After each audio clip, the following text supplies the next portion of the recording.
And now let's see o gerúndio ing, que é basicamente colocar os verbos aí no gerúndio usando o ing. Geralmente vocês conhecem como fazendo, né? Por exemplo, working, trabalhando. E sim, também tem este caso, mas nós vamos ver também diferentes sentidos, diferentes usos do gerúndio em inglês.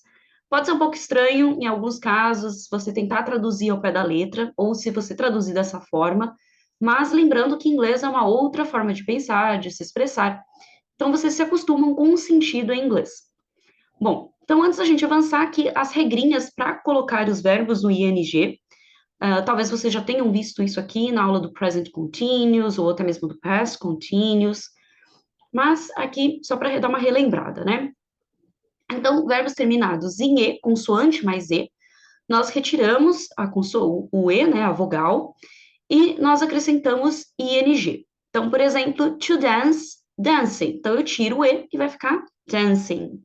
To take, taking. To make, making. To come, coming. Com exceção do verbo to be, que vai ficar being, ou seja, eu vou manter o E. Que daí basicamente seria sendo ou estando, ou até mesmo outros sentidos aí. Aí, verbos terminados com IE, então eu tiro o IE e troco por YING. Então, to die vai ficar dying, to lie, lying. E verbos que terminam com, verbos formados, aliás, por uma ou duas sílabas, verbos curtos, né? Que seguem o padrão aí de consoante, vogal mais consoante, nós duplicamos a última consoante. Então, vai ficar to swim, swimming, double M, to cut, cutting, double T, to run, running, double N, to sit, sitting, double T. E aí, para exceções, aliás, exceções dessa última regra aqui, ó, então de verbos curtos, que a gente duplica a consoante, então nós temos duas exceções. Quando se termina com W ou X, eu não vou duplicar, né? Vai ficar, eu apenas acrescento ing. Então, to snow, snowing, to fix, fixing. Porque se eu colocasse com dois Ws ou dois X, ficaria estranho, né? E também quando a sílaba forte, quando a sílaba mais forte, né, a sílaba tônica, for a primeira, daí eu também não dobro. Então, to open, né, vai ficar opening. To happen, happening.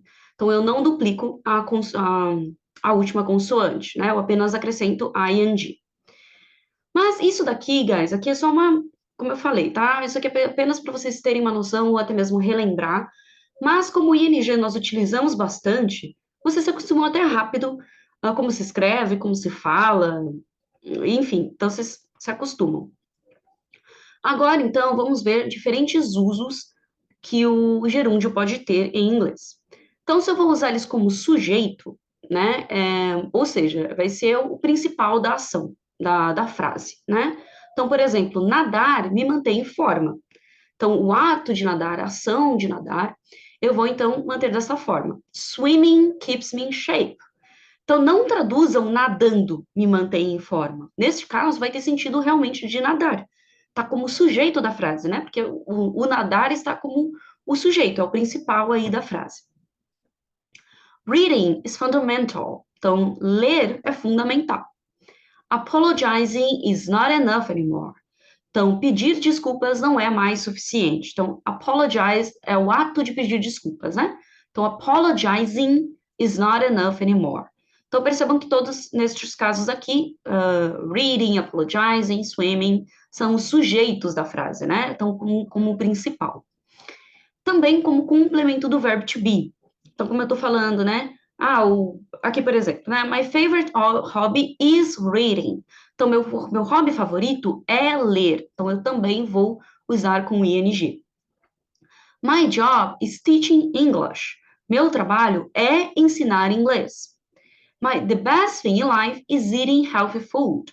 A melhor coisa da vida é comer comida saudável. Então, percebam que após o verbo to be, eu vou então usar o gerúndio. Também como complemento de oração, na verdade, quando nós usamos dois verbos em inglês, dependendo do verbo, a grande maioria, tá? A gente pode colocar o to também, tá? Eu posso falar, por exemplo, I hate to clean the house. I love to drink juice. I need to drink, I need to eat, I want to eat. Mas é muito comum, então, em inglês, a gente colocar entre dois verbos, em vez de eu usar o to, o verbo no infinitivo, né? Eu vou, então, usar o segundo verbo com o gerúndio. Então, John enjoys singing and dancing. Na verdade, aqui tá três verbos, né? Mas, então, o John curte cantar e dançar. Então, perceba que, na verdade, quando eu uso dois verbos, o segundo, ele vai estar no infinitivo. Está com ing, mas traduzindo, né, o sentido da frase, é como se fosse o infinitivo. Então, o enjoy é o verbo, né, curtir, gostar. Então, John enjoys singing and dancing. He misses playing the guitar. Então, ele sente falta de tocar guitarra. She hates cleaning the house. Então, poderia falar she hates to clean the house or she hates cleaning the house. Daí eu não vou usar o to. Caso vocês tenham dúvida, também até vejam a aula ou revejam a aula do imperativo e do infinitivo, onde eu explico melhor sobre o infinitivo, que são verbos fechados, basicamente, né? Mas a gente usa entre dois verbos, ou eu posso substituir o to clean, to do, to eat, to drink, eu substituo pelo ing, né? Então fica eating, drinking, playing, e assim por diante. Também após preposições e phrasal verbs. Então, por exemplo, I look forward to seeing you soon. Então, eu estou ansioso, né? Não vejo a hora de ver você logo. I'm scared of being by myself. Eu tenho medo de ficar sozinho. She left the party without saying goodbye. Então, ela saiu da festa sem dizer adeus, sem se despedir. Então, percebam que, ó, to sing, of being, without saying. Então, depois de preposições, ou mesmo de phrasal verbs, até porque os phrasal verbs são formados por preposições também, então a gente também vai colocar os verbos aí no ing. E utilizando o gerúndio realmente, que vocês conhecem aí como fazendo, né? Então, no presente contínuo, no passado contínuo e no futuro contínuo. Então, por exemplo, I am talking to her now. Então, realmente eu estou falando agora, eu estou conversando com ela agora. Então, o presente contínuo. They were always making the same mistakes. Eles estavam sempre cometendo os mesmos erros. Então, daí no past continuous, né? Estavam cometendo. I will be traveling to London in a few months. Eu estarei viajando para Londres em alguns meses. Então, futuro contínuo. E também como adjetivos, tá? Então, por exemplo, I need to buy some shaving cream. Então, shaving vai ser o adjetivo do creme, né? O creme de barbear. Did you buy a shopping list?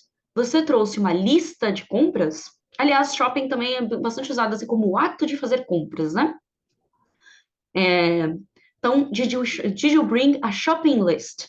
Então, se você trouxe uma lista de compras, né? Então, o shopping aí como adjetivo da lista. Mas não é simplesmente uma lista de compras. Or, is there an interesting book you can recommend to me? Então, se tem algum livro interessante para me recomendar, para me indicar. Então, um livro interessante. Aí eu vou formar interesting. Aí eu também estou usando aí o ing. Então, percebam que tem vários adjetivos com ing, como amazing, que vai ser incrível, interesting, interessante, tiring, que vai ser cansativo. Então, tem alguns adjetivos que, boring, entediante. Então, alguns adjetivos são formados também pelo ing. He comforted the crying woman. Então, ele confortou, né? The crying woman, a mulher chorante. A mulher que estava chorando, a mulher... Poderia se traduzir assim, né? A mulher chorante. Nesse caso, traduzindo ao pé da letra. Então, se torna um adjetivo. A mulher está... não aqui não está exatamente como verbo, né? Eu poderia falar the woman is crying, a mulher está chorando.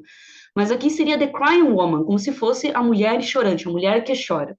Right? Então, basicamente é isso, guys. Novamente, essa aula aqui é só para vocês terem uma noção dos diferentes usos do ing. Eu sei que confunde, eu sei que alguns podem ser estranhos, mas não traduzam sempre como fazendo, que eu sei que isso daí é muito comum. Então, percebam que tem, sim, diferentes usos do inglês e que, traduzindo, a gente poderia colocar como o verbo fechado, como dançar, como nadar, enfim, né, ou adjetivos. Então, tem usos diferentes, sim, em que o sentido é diferente, nem sempre vai ser o fazendo. Alright? Então, é isso, guys. Qualquer dúvida também, é só me chamarem, sou sempre disponível. Thank you and see you next class.